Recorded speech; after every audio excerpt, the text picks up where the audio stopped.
Hey, what's up guys, aarava here, and welcome back to an episode of my F1 2021 My Team Career Mode, episode number 4 today for the Azerbaijan Grand Prix. If you guys did miss the previous one, then be sure to go check that one out before you see this one at the Monaco Grand Prix. The duel in the Formula 1 calendar came a little bit earlier this season due to the missing tracks, but now we move on to Baku. Always quite an exciting one in the F1 game, especially due to the Slipstream Fest, and I'm sure that's going to be the same on this game. But we've got a bit of admin to do ahead of the race weekend. We've got some upgrades on the way, roll dampers, tyre wear, that may help us around Baku. That sometimes is a bit of an issue in the earlier seasons around Azerbaijan, but we've also got more pressing matters. We've got a marketing issue and event coming up. We've got a negative article. A journalist has been in touch notifying us of the intent to publish an article that sounds, by the sounds of it, isn't going to paint us in a great light. So we need to decide what to do. Accept it, which is minus like 375 acclaim,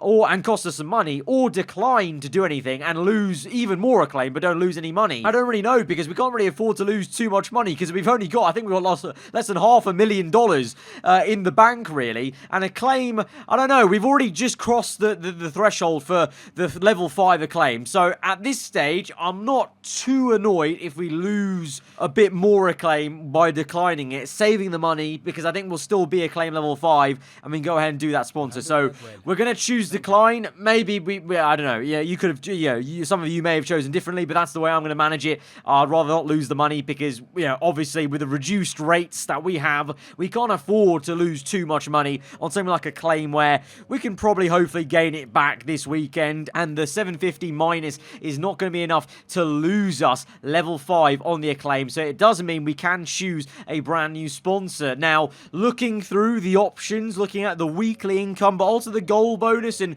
obviously how easy or how difficult the weekly goal is going to be to achieve, and balancing that out, I went with the sponsor that has the out qualifying your rival weekly goal. That means at the moment my rival I've chosen is Kimi Räikkönen. You may have seen in the background in the last episode or so we need to beat Kimi. We're looking to beat the Alfa Romeos. They are just below us in the R&D chart, so we should be able to beat Kimi, realistically, on paper. Whether that happens in reality, we'll see. But that sponsor has a very nice balance between a very nice high natural sponsorship bonus, weekly payout, I should say, and then the bonus payment for getting the goal is equally also very, very high. So a nice balance. So we're going to try and change that through. And for those of you who were worried about the livery going away, it was a one-off. Like I said, a special one-off livery from Monaco. We return to the livery we had at the start of the season with that black base, the accented fluoro green and yellowish color, and then the white on the bottom. And we're going to change some of the sponsors around just to give it a bit of difference and make it look a little bit more realistic with some different sponsors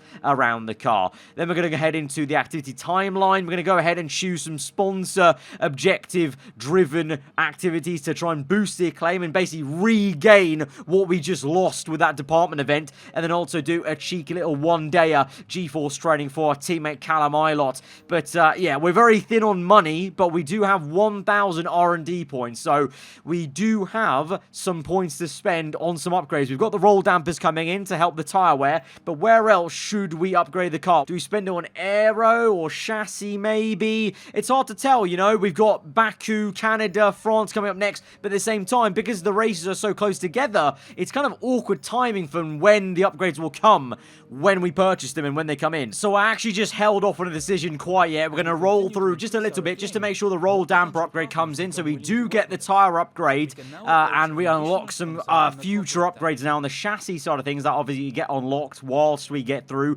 and buy the parts. We've got a major weight reduction there, and even though it's really annoying that it's going to come after the Canadian GP, so in 2 races time, because it's a major upgrade, it's going to be big. It's a weight reduction. We know the FOM car is very heavy, so I just want to do something about that as much as I can early doors. There are other areas I could have spent the R&D on, but I just feel so strongly about how important it is to bring down the weight of the car. It just improves so much. Like, it's one of those components and the thing that you upgrade, it's one of those ones that affects so many different areas of the car, not just the chassis side of things. But as I've been talking about that in the background, our gearbox durability upgrade failed. So after spending money on the durability department and spending some resource points on the gearbox, it fails. Great. It's all love this. Love it. Love to see it. This really is a harsh reality, you know, at the start of this career. I forget every year when we reset career modes how, like, harsh sometimes how it can be, you know, not having loads of R&D, loads of money to our disposal like we are going to do in later seasons. So yeah, that's tough love. We don't have that, and we don't have any R&D because we spent it all on the weight reduction. So I have to actually wait till after this episode, maybe into the next one, to repurchase the upgrade on the gearbox to actually get it done properly, and then we can unlock the rest of the durability upgrade. So we've got into practice then from that because there wasn't much else to do, and as per usual, trying to do the quick practice mini games as best we can, getting a few failures along the way, but trying our best to play the system and get as much as we can, extract as much R&D and boosters and discounts as we can, of course. Obviously, still aware that at this stage it looks like the wear is a bit higher than quick practice, but I still think, for me personally, you know, obviously, a person making videos, for me, saving the time is a bit more important. Obviously, trying to get, you know, a daily video out to you guys, in some cases, you know, double upload so far this week. So for me as a content creator, I'm still going to plow on using quick practice. I just really hope that Codemasters do maybe realize that they've maybe misjudged the amount of wear that you get from quick practice mini games, and that's adjusted a bit, because at the moment the wear has been a bit high for us. But we're now going to turn our attention to the proper part of the race weekend, qualifying 1 on Saturday for round number 4, the Azerbaijan Grand Prix. And the problem was, I actually focused a bit too quickly and too much on getting out there and qualifying, and I was a numpty. I forgot to change the components that I changed to for practice specifically. I basically changed back to some column 1 components because I wanted to wear those ones out, and they'd become my effectively practice engine parts, and I forgot to switch them back to column 2. And so what it's meant is, as you can see, I am now changing 2 of my engine components inside of Q1, and there's just about enough time to do this. We've got a change on the MGU-H, and we've got a change on the turbocharger. You've never seen anything like this in Formula 1. That's because Formula 1's never met a numpty like me that just clicks through the menus a bit too quickly. Sometimes my eagerness to get on with the actual racing gets the better of me in terms of the management of the engine here, and I forget about it. And so we are changing 2 major components in the middle of Q1, and we have now only got 4 or so minutes left of qualifying 1. So pretty much that means we've either got 1 flying lap or 2 consecutive ones if I fancy fueling up and wearing the tyre out on the second run, which I don't fancy, because you're not going to go any quicker on the second run when the tyre's even more worn out, especially a Baku street circuit. I know the fuel will make a difference, but I just went out for 1 run basically. So this is it. It's a one-shot quali basically for me, and this is the first lap I've turned on this circuit in anger. So this is going to be very tough, and the pressure is on. To be fair though, the car actually felt really decent around here and actually found a bit of an ebb and flow even on this one singular lap. So let's see what this could be. I don't know. I don't know where we're aiming for exactly. Even if we did get a few multiple runs, I don't know if we'd be aiming for Q2, but we get into P16, which I don't think is too bad. That would just be Q2 right now. So that might actually be an absolute blight. Oh no, it's gone. It's gone. Okay, P17, and it may be even more because others are on their laps as well, and it's P18. And in the end of it, that is where we are going to finish. P18. We still out-qualified Callum Ilott by a huge amount. 5/10. He comes last place. I know our car's quite bad right now, but it's not that bad. I don't know what on earth Ilott's playing out there. We get knocked out with George Russell, and we get beaten by Kimi Räikkönen, unfortunately. So for the first time of calling after getting our new sponsor, we get beaten by the rival we're meant to be beating for the sponsor bonus. But P18, that's still, honestly, with 1 lap, and that being my first lap ever on this circuit, I don't think that's that bad. And considering we wasted 12 minutes changing a turbocharger and MUH, you know, if that happened in real life, you'd be thinking that's a mega effort by that guy to get P18. So I'm going to take it and not be too disheartened by that.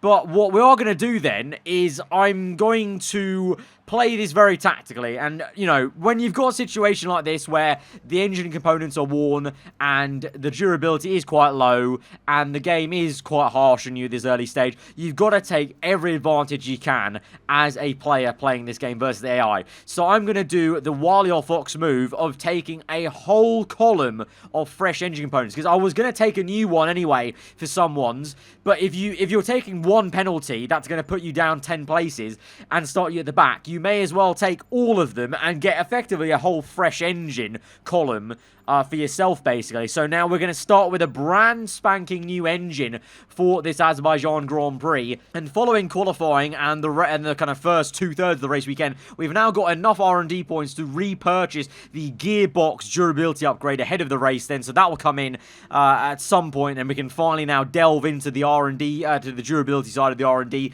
But that's the sticks then. We qualified P18 with 1 lap after changing components in the session, and then in the end, it won't matter. We're going to start last and play our car and play a clever bit of chess and take all the components for a fresh set that will, you know, long term be a beneficial thing for us for this season. So playing it tactically, and it just means maybe we have to go very aggressive at the start of this Grand Prix. Let's go to the grid to Azerbaijan. To all of you watching at home to today's Azerbaijan Grand Prix, and a race that in its short history has already proven no stranger to drama.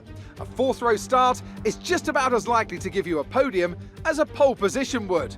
And remember, in 2017 and 2018, both Lance Stroll and then Sergio Perez took surprise podiums here. Baku City Circuit then, an unpredictable 3.7-mile track around the streets of the Azerbaijan capital. 20 turns for our drivers to navigate today, including the infamous Turn 8, one of the tightest and most challenging corners of the season. Before we begin, let's take a quick look at the grid lineup for today's race. Good job yesterday from Valtteri Bottas. The fence starts from pole position, and Lewis Hamilton completes the front row. Moving on to the rest of the grid, we have Ricciardo, Verstappen, Sergio Perez, and Norris, Sainz, Gasly, Vettel, and Lance Stroll, Tsunoda, Fernando Alonso, Esteban Ocon, and Raikkonen. Giovinazzi, Leclerc, they've taken a grid penalty. George Russell and Nikita Mazepin. Islet, Mick Schumacher, they'll be starting further back after an earlier grid penalty. Latifi and the owner driver. That's it then, it's time to go racing as we head to trackside for today's race.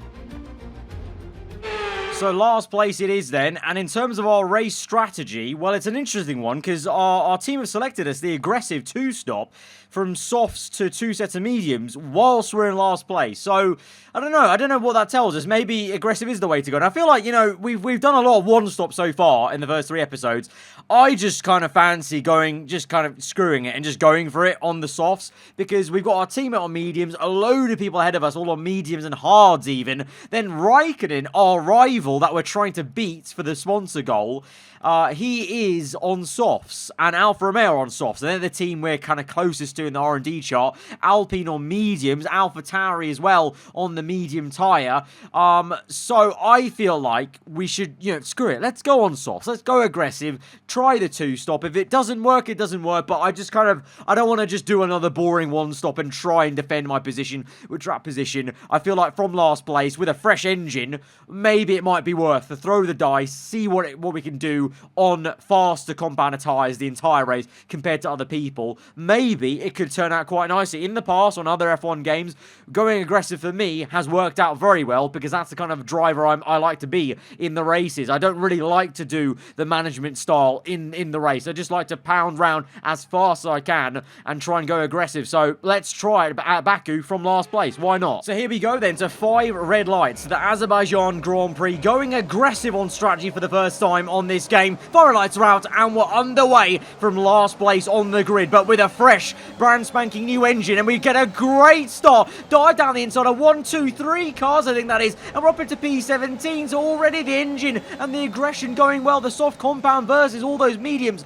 and hards, really decent, but now we've got a traffic jam. Look at it, 2x2, Leclerc v Giovinazzi, and Leclerc's had an absolute mare. He's down in P16. We're going to try and challenge him using a lot of ERS to try and close up. We're going to push him left, and he goes for the dive. We're going to try and follow him through and overtake Giovinazzi at least and slide up into P16. Leclerc, though, he should be thanking me. I've pushed him up 2 more positions, and he's up into P14 there ahead of Fernando Alonso. And once again, we meet the Alpine cars on circuit. Can we get Alonso maybe have a little half look around the outside? Doesn't really work, really. We didn't get the momentum I was hoping for there, and taking it easy and making sure, just like Monaco, that we're careful, because unlike Monaco, I don't want to hit a wall and break a bit of my front wing. That's so subtle that I don't realise it, and that still hampers me. So we need to be careful out here and be especially careful on heavy fuel. But lap 1, so far so good. We've gained what's that? 7 positions we've gained on the soft compound versus everyone else on mediums and hard behind us. So already going aggressive. You know, I don't know if it's going to pay out long term in this race, but the first lap, mega fun. And that's what you sometimes just want in a race, especially from the back of the grid with an engine penalty. You know, if I can't get satisfaction of points, let me at least get satisfaction of a fun race here on a 2-stop. So let's keep going from here, and hopefully we can try and challenge some of these other guys on medium tyres, because, you know, at the moment, even though we're in a slower car, we are on a quicker compounder tyre, so we should actually be able to maybe match some of these guys and go racing with them. And as we move into lap number 2, then we've got a great run on Fernando Alonso. That Alpine really slow with the Renault power unit. We go and have a little look on the outside, rolling the car through. Alonso tight on the line, and he really compromises himself, and we get up into P15. We go defensive to make sure he doesn't get it. Side by side up the road, though, between Lance Stroll and Raikkonen, I think that is, and Raikkonen getting up into P11, Stroll down to P12, Ocon and Leclerc next up, but they're all getting boxed in a bit because they're fighting so much with each other, and so we're joining the train there. That's tail-ended by Leclerc, and we could be racing a Ferrari. Let's see, on towards the end of lap 2, on to 3, as we line up this slingshot then onto the main straight. I liken it always to the M40 motorway, really, and we just need to wait patiently, get in the tow. No DRS yet, but just with ERS alone, the Honda power unit should be able to close us into Leclerc. The drag reduction upgrades we've made so far this season, the rate reduction helping as well in a straight line. We're gaining on Leclerc. He goes defensive to the inside, and we go for the dive round the outside as Ocon and Stroll do battle, and Ocon's going to get the move done on Lance Stroll, but we've got the move done on a flipping Ferrari. We are actually really good at the moment. I'm feeling great. This is actually so much fun at the moment, just going at these cars and actually feeling like I have the pace here. It gets very close, and Stroll and Ocon, it's 3 wide. We dive down the inside. We've somehow slid through. Back end steps out, and Ocon has switched back to us. It's great racing. It's entertaining stuff. It's lovely. This is what happens when you go aggressive and you go for 2 stops in Formula 1. You don't get any boring stuff, just entertainment. And that was quite something. Stroll nearly hit the back of Ocon. Then he was 2 wide. Then we try to go 3 wide. And then, well, it nearly went completely wrong for us because we got the back end stepped out. But look at this. It was so close between Stroll and myself. Then he goes for the move on Ocon. We dive down inside. Look at this. We just about slowed out in the car, drift the car through. And whilst we drifted, Ocon, fair play to him, nips it through on the inside for the switchback move and gets the move neatly done, basically, as I try to stop my car careering towards the wall, basically, and doing what Ricciardo did in real life in qualifying, basically. And unlike in real life, Ricciardo is in a very lofty height at the moment in P3, ahead of Lando Norris in P5, Verstappen in P4, struggling for pace, Perez P7, even worse. What's happening to Red Bull this race? What is going on here? Verstappen's nowhere near the 2 Mercedes cars. Bottas once again leads a Grand Prix. Will this be the time for him to finally actually convert, though a lead in the middle of the race, to a race win? I don't know, but look at this. Perez really struggling. I think the Red Bull, or at least Perez has an issue, but maybe both Red Bulls do, but the sister junior team, Pierre Gasly, the podium man from the Spanish Grand Prix 2 episodes ago, goes up into P7 and is beating the second Red Bull car. How about that? That is massive stuff for Pierre Gasly, up into P7, and he can maybe go chasing after Carlos Sainz in P6 then. So, riveting stuff in terms of that fight there, and it's an odd one as well. And Perez, he's falling back into the clutches of Sebastian Vettel. You know, look at that time gap. It's closing up. Vettel might have a go at Perez soon enough, as we are now trying our utmost best to close up Esteban Ocon. We've got DRS now. now on this first part of the lap, on lap number 4, and we're right up the chuff of the Frenchman. So we're just waiting patiently now. It's a street circuit. It is difficult to pass in the middle sector. We've got to just wait for our time in sector 3, and here we go now with it as we move back to our onboard now, going on towards lap number 5, through that slingshot, left and then right, and then we just try and straighten up the car through this kink. DRS is going to be available to us, ERS as well. Yellow flags behind for some reason, so someone has had an issue, but the rear flap opens for us, and we're gaining all the speed in the world. Ocon goes defensive, but we go to the inside then to get the racing line and the inside line into turn 1, and we're up into P12. Ocon with a lack of a fight there on medium tyres, and maybe just knowing that I'm in a different race to him. He's maybe on a one-stop, so why should he fight me? And fair play to him. And so we can go chasing after Raikkonen now, as Fernando Alonso is out of this Grand Prix. What a shame for him. Maybe shows possibly why he was a little bit slow and we got him so easily into turn 1. Maybe he already had a niggling car issue, but that's a shame for him and the Alpine team. Great news for us as we're now out of pressure and we're now watching on Kimi Raikkonen pressurising Sergio Perez. So Perez, he definitely has a car issue. There's definitely not an issue there in that Mexican's car. And Perez is now been overtaken by Raikkonen. Remember, Raikkonen is our main rival at the moment in the game, and if we beat him, we could get a sponsor bonus. So we need to try and push on, and that means overtaking a Red Bull ASAP. And so we go diving down the inside, and what a move on Sergio Perez. Yes, he's got a car issue, but still so satisfying as we got the back end stepping out a little bit, as well as the tyre wear now kicks in. Lap number 6, I think it's soon going to be time to come in for the first set of medium tyres, but it's always satisfying to overtake a Red Bull, even if it's got an issue there. And we're ahead of him now, and we're actually closing up to Raikkonen, and he may be coming to the pit lane. I think he is, and so we overtake Kimi into the pit, and that is a crucial thing for us because we weren't going to ever jump him in the pit lane. So that is some flat-out commitment.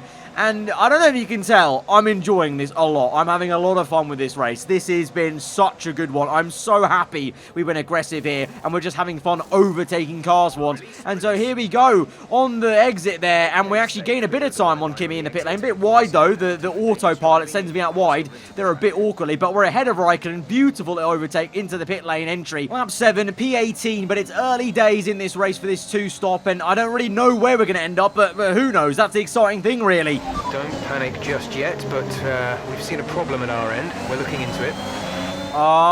Okay. As we now go for a move on the Haas, the Russian Mazepin, we overtake him. It's a great little move. Our team, though, our Jeff has just told us there that, don't panic just yet, but there's some sort of issue with the car. Our engine's not worn. Our gearbox is slightly worn, but that's about it. Jeff didn't mention the gearbox specifically. He said something with the engine, but we had a fresh engine into this car to start on the back of the grid, so I don't know what the fault really is. Find somewhere to retire as soon as possible. No way. We can't risk you carrying on with this race. You have got to be kidding me. No way. No. Oh my god. Oh my god. That's it. That's our race over. That's just a random player fault. There we go. Mechanical failure. And I've got no other option but to retire from the race. I have to accept the retirement. We're out of this race. It was going so well. And out of nowhere, we had a new power unit in this car. And the random player fault for the first time on F1 2021, for the first time ever in an F1 game, we have been met with the new feature, the player fault, and it's come back to bite us in the most harsh way possible. But this is Formula 1. It's a cruel sport, and sometimes when you're down, it just keeps on punching you further down. Oh my god. We're out of the race. Retirement. There's not much else to say, really. We can't do much. The car's failed us. That's it for another Grand Prix and a fantastic win for Mercedes. What do you think it was, Ant, that gave them the edge over the competition today? Well, this was a real team victory. They put together a solid strategy today that appeared well suited to the conditions out on track. The driver did everything that was expected of them in the moment to really execute the team's plan to perfection, a shining example of how F1 really is a team sport. So after a magnificent race, we can now see the drivers making their way to the podium. Once again, it's the Silver Arrows who take top spot, A well-earned victory for Mercedes. Well, there you go, in the race where I get my first ever random player fault and engine failure. Bottas finally wins the race. Ricciardo got on the podium. Verstappen joins in third place there. So, pretty crazy podium, actually, there. Where I don't know what happened to Hamilton. He went down the order, actually, as I was retiring. So, maybe he had an issue as well, maybe with the car or a pit stop issue. And Sergio Perez definitely had a car issue as he finishes down in P9. But, I mean, let's look at where our rivals were. I mean, we were racing the likes of Leclerc and Tsunoda and Raikkonen. Leclerc was P11. That's because he's in a Ferrari. So, maybe eventually his car speed caught up and he was just outside the top 10. Tsunoda and Raikkonen didn't get points. So, you know, I say again, you know, obviously in this early stage, you know, 0 points is still 0 points, so maybe we wouldn't have got any points today, but that's beside the point. I was having such a fun race out there.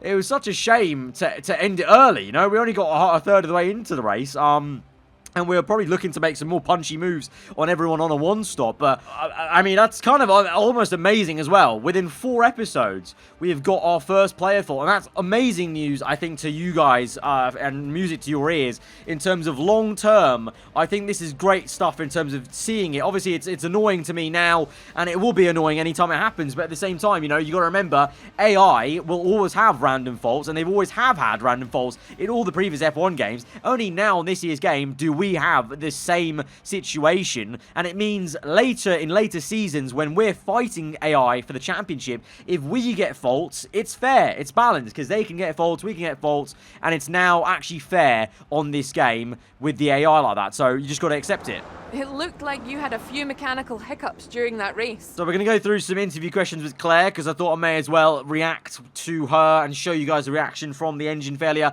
Yeah, it looked like a mechanical fault, but to be honest, none of these answers are great. I don't want to really push it on the team, because I don't want to affect morale too negatively, so I'm going to go with no comment, and that right-hand side one's locked. Why do you think you weren't as quick as your teammate today? Well, I mean, I did retire from the race, Claire, so good to know that even on F1 2021, you've been smoking the good stuff or something like that, before you doing this interview. I had no comment.